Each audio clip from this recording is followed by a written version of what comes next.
Hello, everybody. Welcome to this week's edition of Unvarnished Football. I'm Michael Jackson of the Game Before the Money, and joining me, as always, Upton Bell, former Baltimore Colts executive, former New England Patriots general manager, and owner of the World Football League's Charlotte Hornets.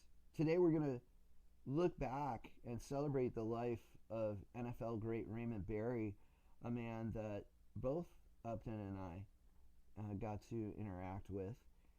And we'll also talk about the Myles Garrett trade. What a surprise that was.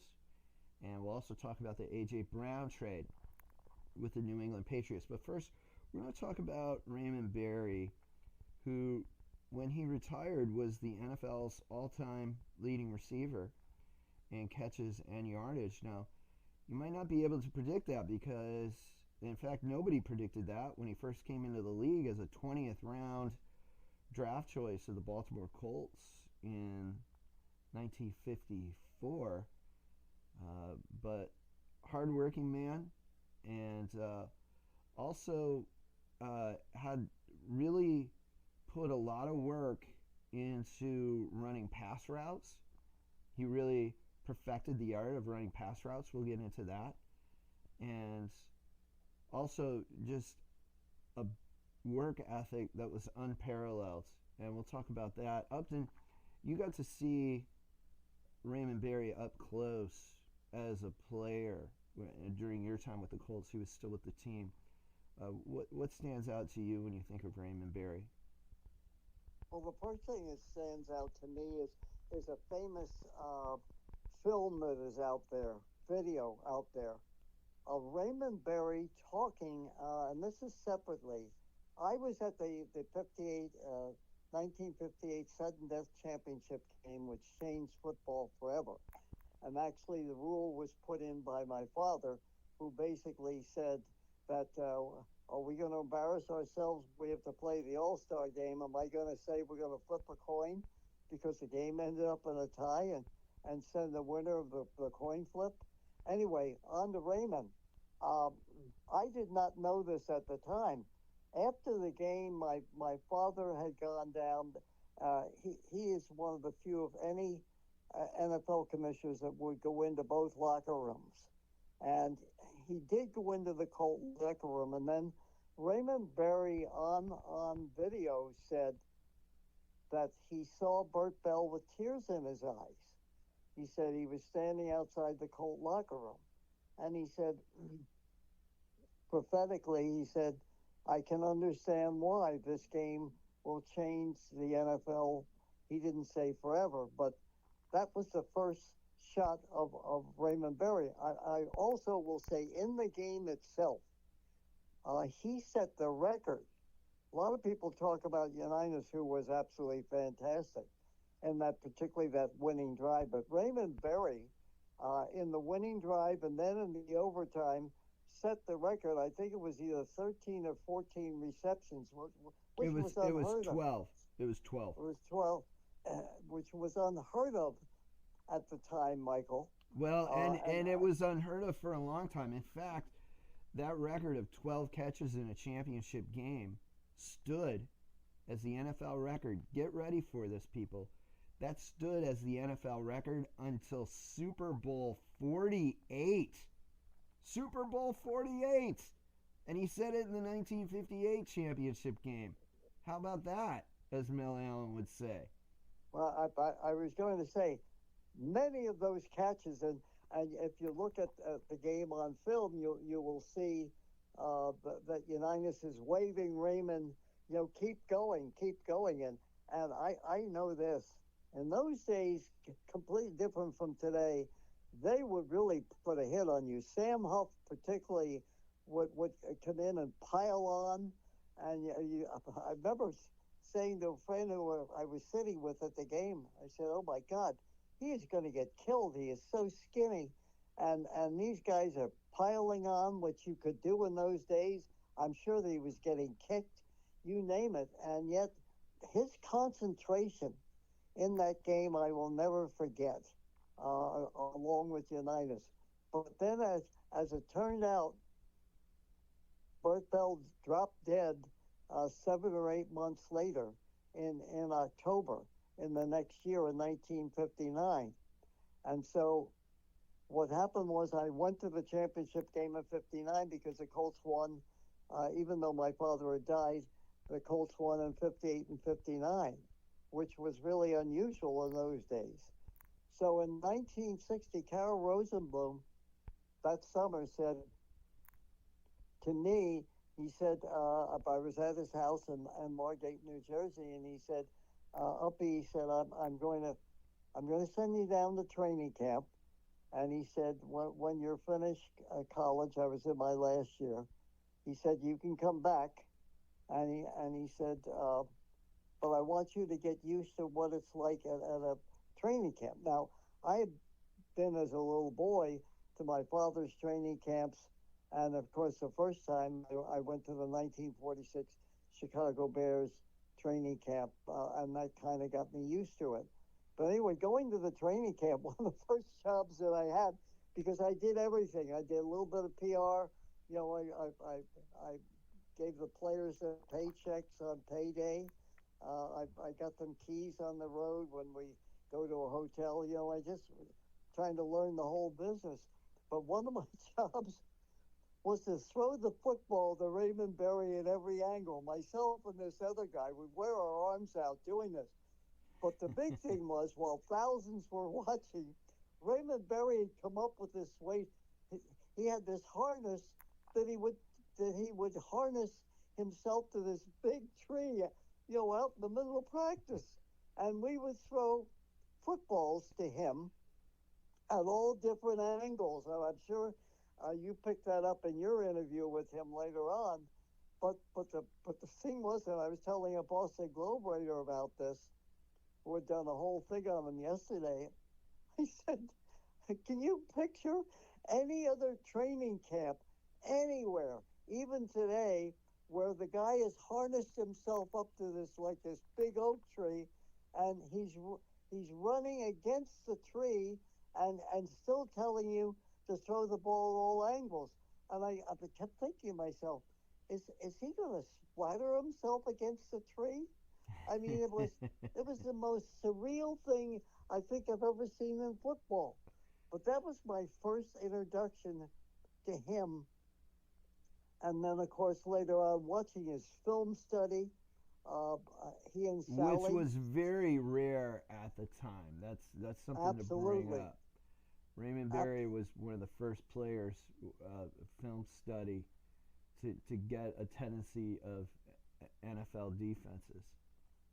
Well, the other thing too was that he kind of converted Unitas into it too, and they were really something they as a team, but on and off the field, I mean, you would see two guys who were like the exact opposite, but they would study film all the time. In fact, another thing that came up in the Colts history is that in those days, a lot of the guys that were single, some were married, they would gather. It would be Unitas, Berry, they got Lenny Moore to come along, and some of the other players, the offensive line, would come to Unitas' house for dinner or to Raymond's house for dinner, one of the players' houses, and they would this is back in the 60s, no, I'm late 50s, early 60s, they would all gather together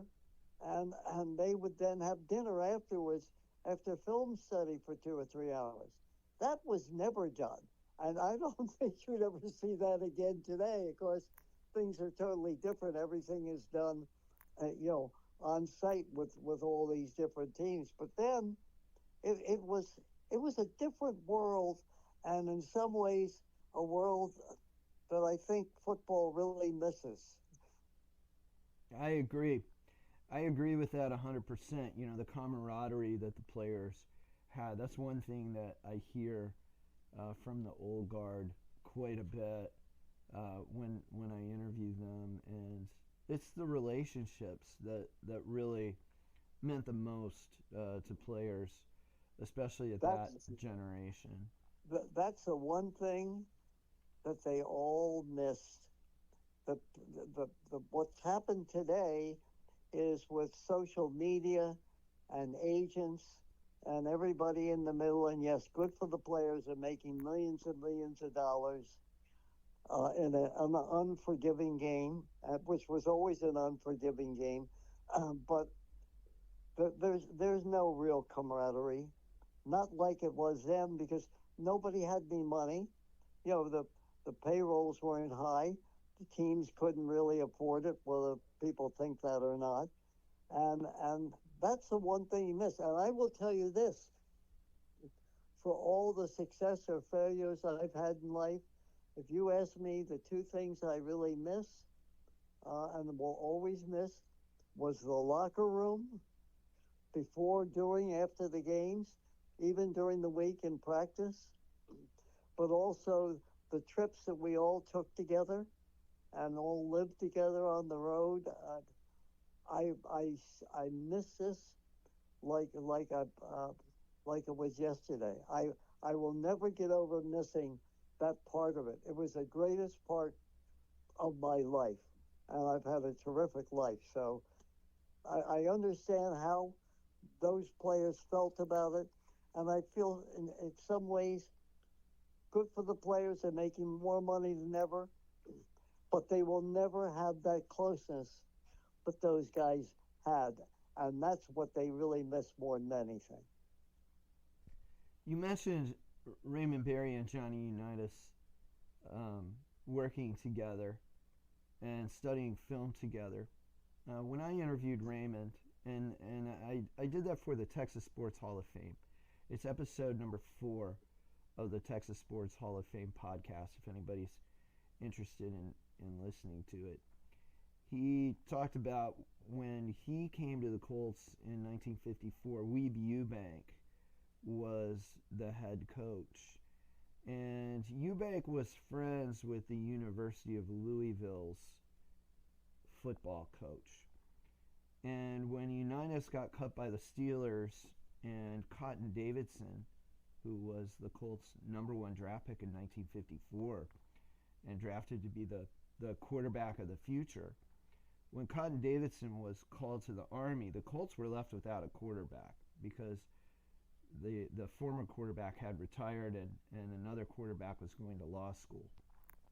So, I mean, these were those times.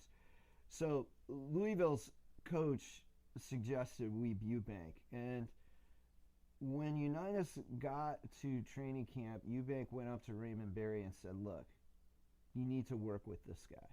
This is the guy. Work with them." So they worked together. They started immediately working together after practice, and that's part of how they built the rapport that they had. Berry told me that he would go into the huddle and help Unitas call plays. That was another thing that's lost in the bygone era, is the better players, the smarter players, they could let the quarterback know what the defenses were doing, and the quarterbacks would call the plays based on that. Raymond shared one funny story in that Unitas asked him in the huddle one time, "What you got for me, Raymond?" And Raymond was like, "I don't have anything for you yet." You know, the second quarter comes and Johnny says, "What do you got for me, Raymond?" And Raymond's like, I still don't have anything. I'm trying to figure this out." And in the third quarter, Unitas goes, "Okay, Raymond, what you got?" And Raymond said, "Well, I'm still not getting a read off this." And Unitas goes, "Come on, Raymond, you gotta have something for me." But still true till the end of their relationship. Unitas would shorten and say, and he would ask.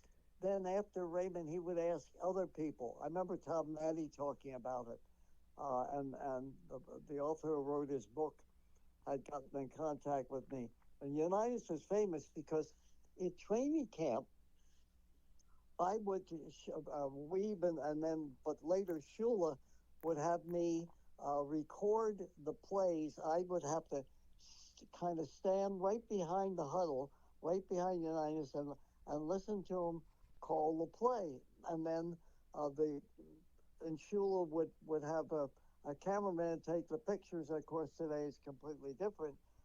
Take the pictures and have to match it to the play while the coaches watch this whole thing later on that evening.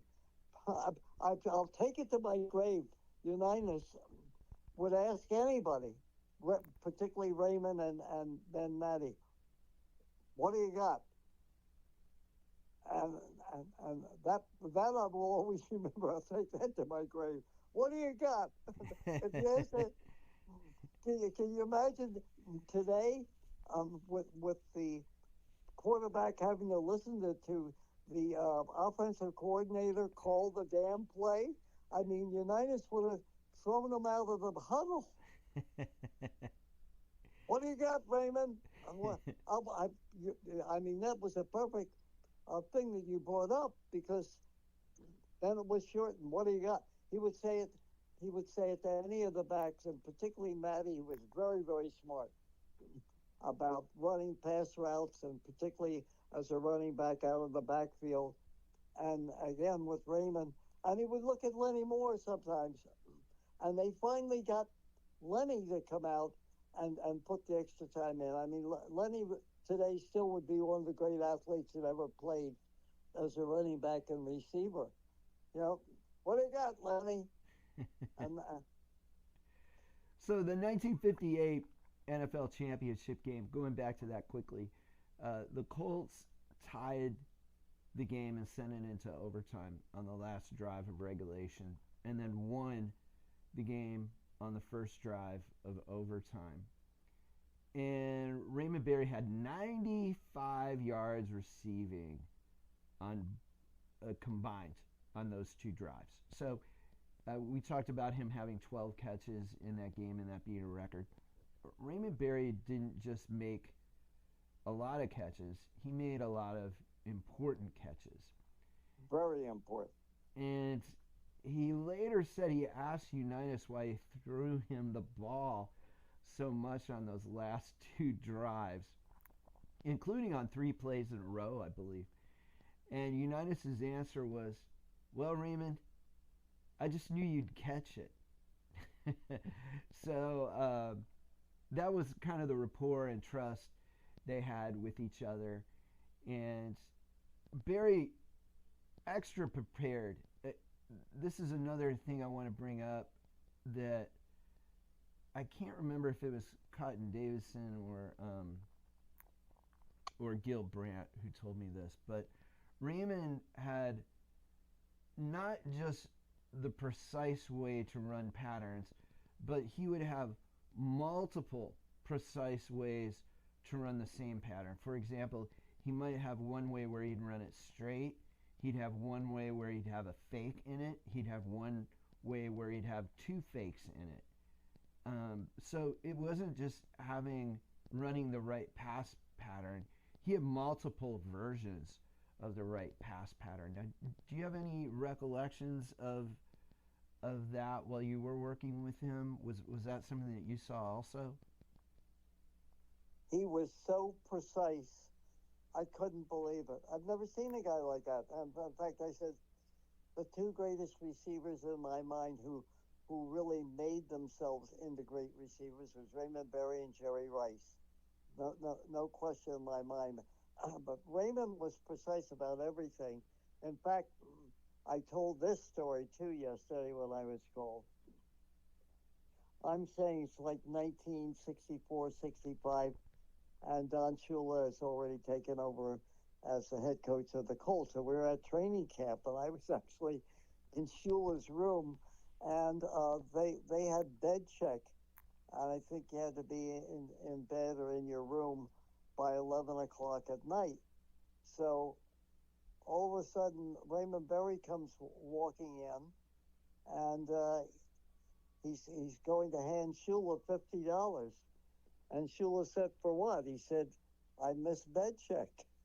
I mean, of all the people, when the players were out with other women or drinking or screwing around or whatever it was. Raymond said, well, I was studying film. He said, I forgot, he got to go to his room. He was so intense. I mean, this is like in the middle '60s. This is, after all those years. Um, and he hands Shula the 50, and Shula handed him back the 50, but Raymond insisted that he keep the 50 and walked out the door. I was like aghast. I said, I can't believe this.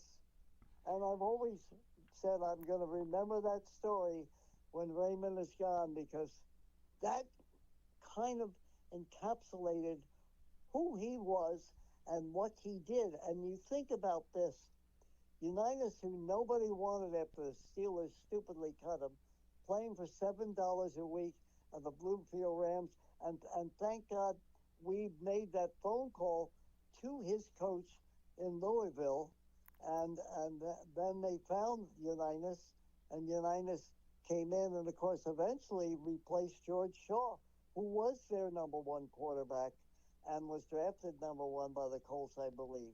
But think about George Shaw was the guy who was going to law school now, I think. Yeah. Yeah. Yeah. But think about the two most unwanted people maybe in the history of the NFL. A receiver that was taken kind of as a joke in the draft, and a quarterback who was cut and playing for $7 a week, and they turned out to be two of the greatest in history. That's correct, and both retired as the leaders, Unitas in passing yards and Berry in receiving yards. In case and if they didn't keep increasing the amount of games, now 17, soon to be 18, they'd still hold the record. In fact, Unitas' record of I think three years combined of I think it was something like 47, 48 games in a row, something like that. The Unitas threw at least one touchdown pass. I said would be like Lou Gehrig's record, which was eventually broken, as Unitas' was and Raymond Berry's was, but not because they didn't do it in the approximate amount of time. It's because they kept adding games on. True that. I think maybe Brett Favre broke that record, if I'm not mistaken. Don't quote me on that, even though it's a podcast and I will be quoted on it. I seem to remember Brett Favre maybe breaking that record. Well, which one, Unitas? Because I think it was Drew Brees. Games with a touchdown. No, maybe it was Drew Brees. Maybe I think it was Drew Brees. It took them, forever. I know Marino broke the 4 touchdown record. Most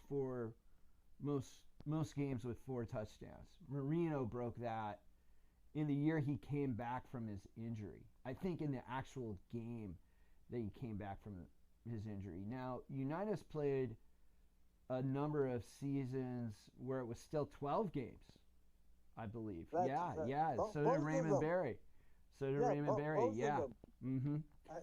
And now we're talking about five games more per season, and soon to be 6. That's over 25. That's over 25% more of the season.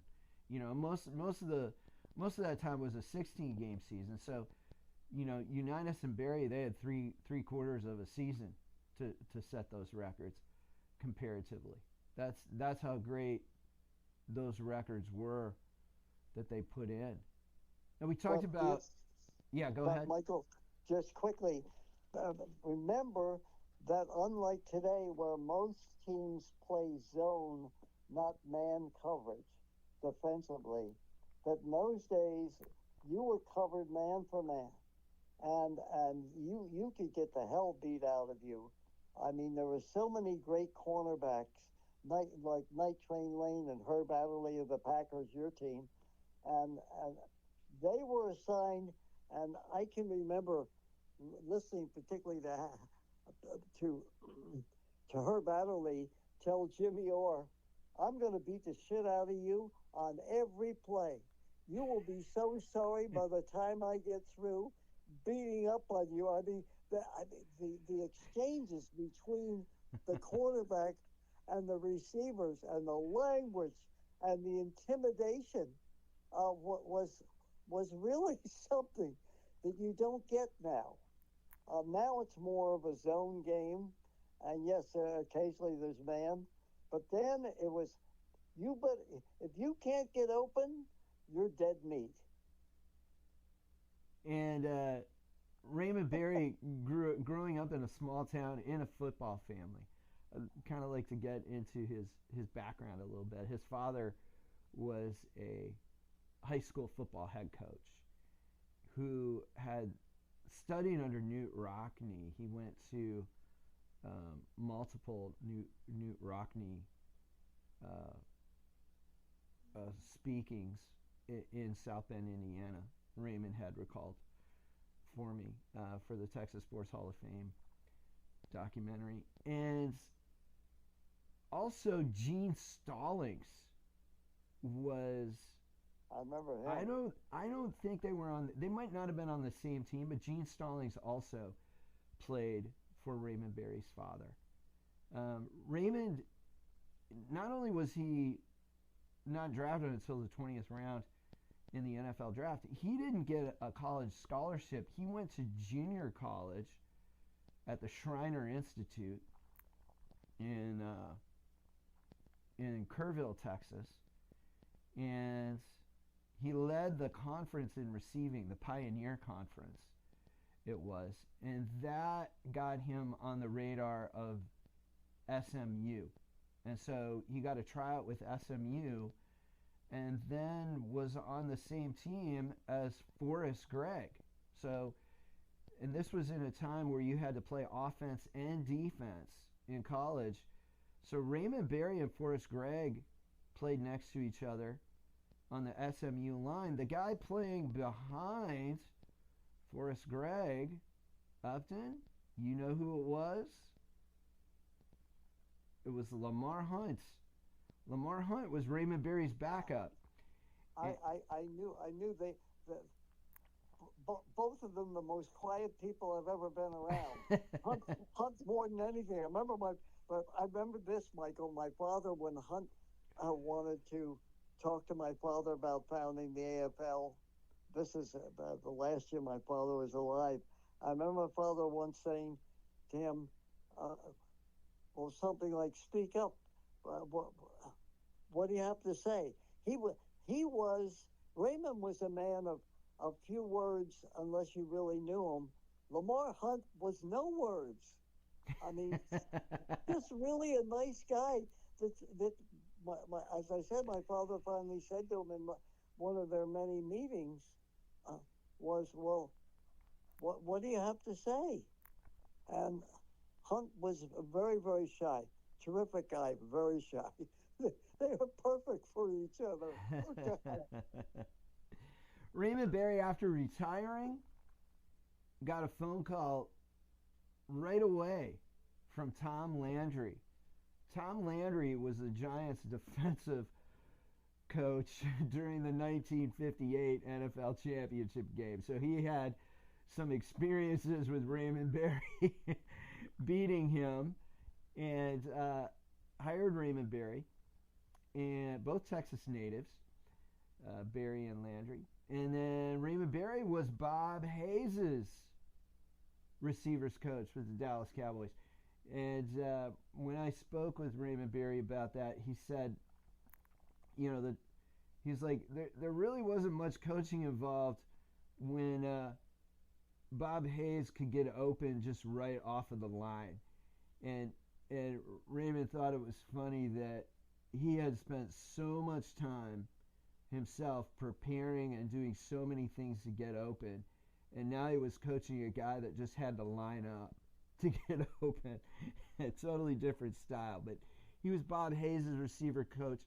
And then later he took over the New England Patriots and led them to the Super Bowl 20 against the Bears. And when the Patriots won the AFC Championship game, that was the first time the Patriots franchise had ever won at Miami. And it's funny because I saw all three games that the Patriots won, which was a record at that time. Two, they won 3 games on the road, which no team had ever done, and then they delivered themselves as a sacrificial lamb for the greatest Bear team maybe ever, and one of the greatest NFL teams ever. And I was at that game too.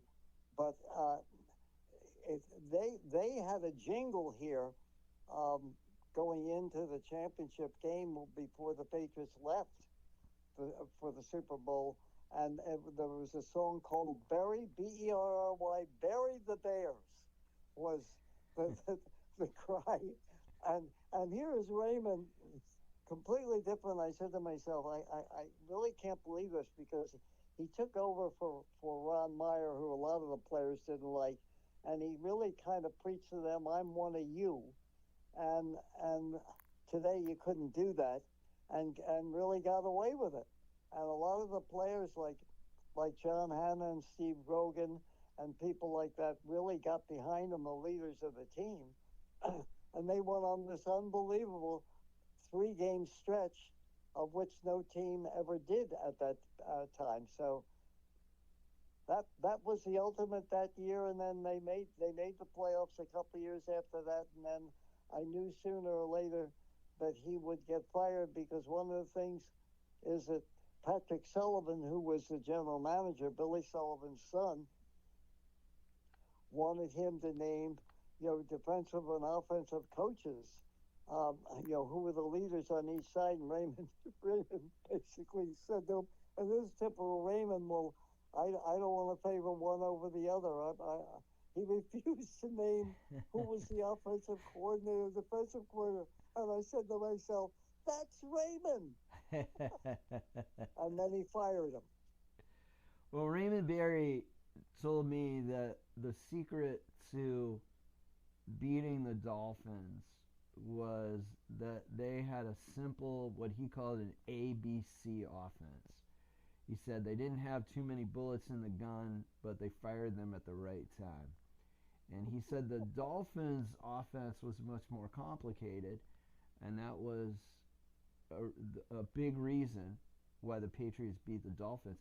And that simplicity, that ABC style offense, he credited to his father. He said that his dad taught him the power of simplicity. So I think it's important to bring up that connection. Raymond Berry's father, a great high school football coach in the state of Texas, and then Raymond, not only a great football player, but to get the Patriots to the Super Bowl during that era was quite a feet. There's no question. So, which begs the question: is the A.J. Brown trade going to get the Patriots back in the Super Bowl next year? Let's move on to the 2 big trades that happened yesterday. A.J. Brown going to the Patriots. What do you think of that deal? Well, I'm doubtful in some ways. I think that they have to look at it like they're going to get 2 good years out of this guy, and that he's the guy that can really put Drake May, who is probably the best deep thrower in the NFL, and coming into his 3rd season, that he's the guy that's going to put him over the top. My feeling about it is, if you traded a number 1 in 1928 and a 5th round pick, that's the 1st round pick is what you're sending out as you a mean a 2028. 2028, and a 5th round pick in 2027 to get the deal. that's fine if you understand that this guy has had an injury history, particularly for a receiver, a knee. And in this case, would I give it up?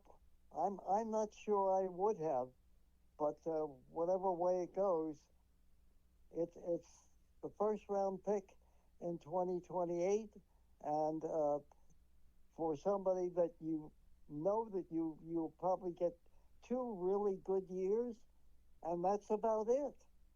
So I think it's totally up in the air about what happened here. But I think in the Patriots case, they look at it like we have no choice. We have to get a receiver in here who can go deep and do certain things.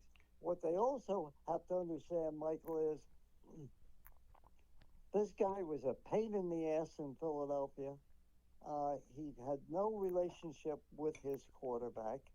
Uh, he did, reading comic books and stuff like that on the bench. I don't buy that. I don't like that, any of that at all.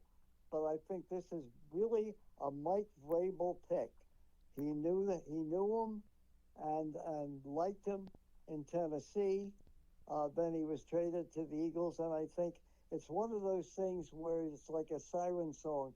I always remember what I had, and I want to get it back. We'll see what happens with this. This is a this is a fascinating look because this is truly a trick or treat, unlike the Rams deal.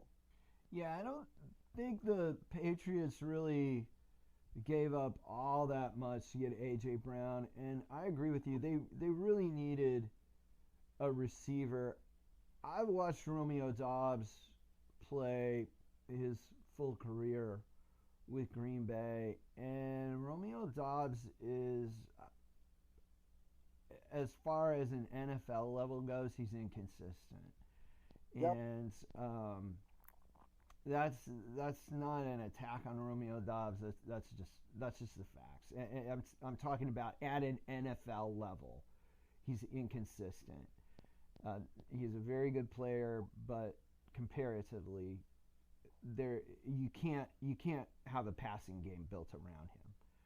The Rams deal, I think this could be one of those trades that works out great for both teams. It really depends on how Cleveland uses those draft picks, and all of you listening can insert your own punchline.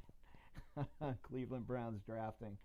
But The dumbest team in football. The absolutely dumbest team. They haven't even had a sniff of a Super Bowl appearance. well, you can put the Browns and the Jets in the same draft room, and you know their fans, and the Jaguars to an extent, especially before Trevor Lawrence was picked. But I like the deal for both teams. You mentioned that you think this is going to lift the Rams into the Super Bowl. Um, so kind of give your take on it.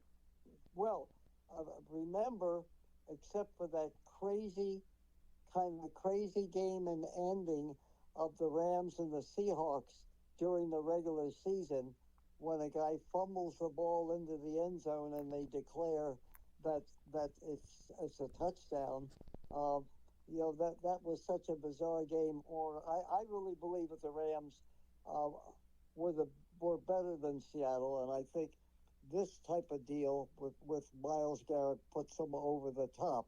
Yes, do they send a really good defensive end who I liked a lot, Jared Verse, back to Cleveland, where he will die with their dog pound? Um, yes, I think in this case I like it. Now let me throw this in to just maybe return the Rams to the fearsome foursome, Mr. Inside and Mr. Outside.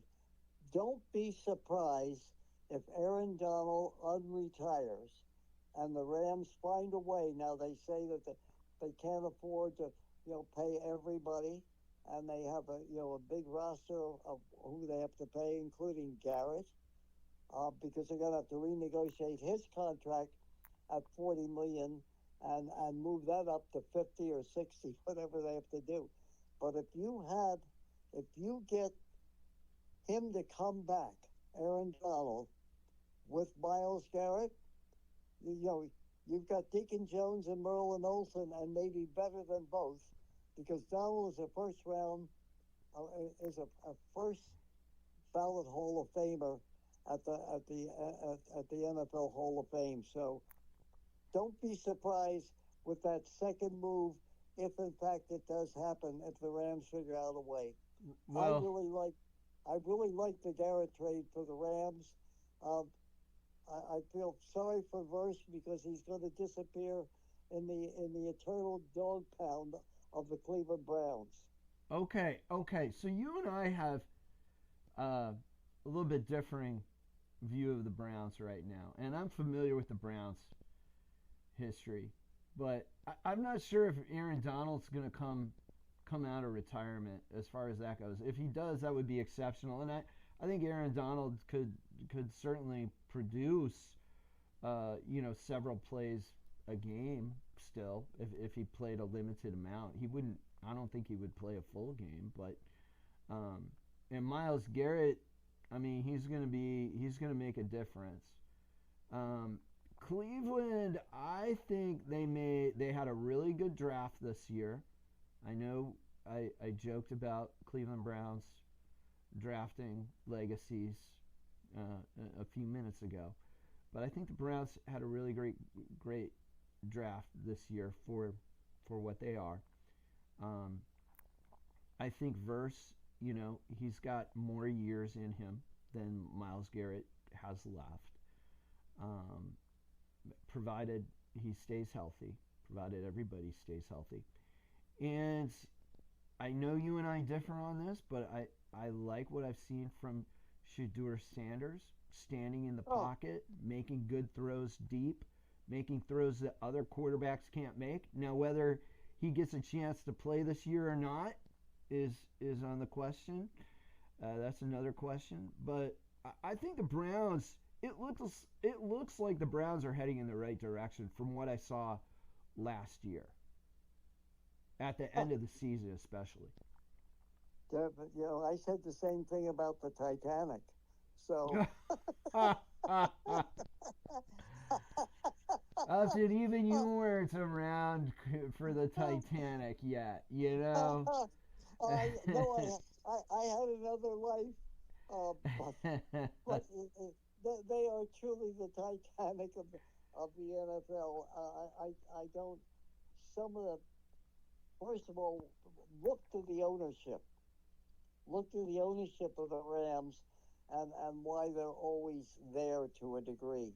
Look at the ownership. Jimmy Haslam and his wife. You talk about, he truly was the skipper of the Titanic because of what has gone on there since he has taken over. I mean, it's really kind of shameful because if you ask me who are the best fans in all of football, it's the long-suffering Cleveland Browns fans, and I go all the way back into the 50s and tell you they were the most knowledgeable. They and the Colt fans really knew what the hell was going on. I I don't- I just think that the ownership is really going to screw this. Well, they have already screwed this team up, and now they want to move out of Cleveland to some godforsaken suburb to build their indoor multi-billion-dollar stadium. And again, one of the things I loved about Cleveland, you knew when you went there you were going to play in the weather. And that's another subject for one of our shows, is how weather now no longer is a factor, as more and more want to build these $1 billion emporiums that are all indoors where everybody can feel comfortable and eat their salad and their oysters and everything else. And it's no longer football. I agree. Football's an outdoor game to me too, but we're not the decision makers. But well, great discussion, Upton. It was really nice remembering Raymond Berry and a good overview of those two trades. Everybody have a great week, and we will be coming at you again next Thursday. Have a great week and weekend. This is Unvarnished Football.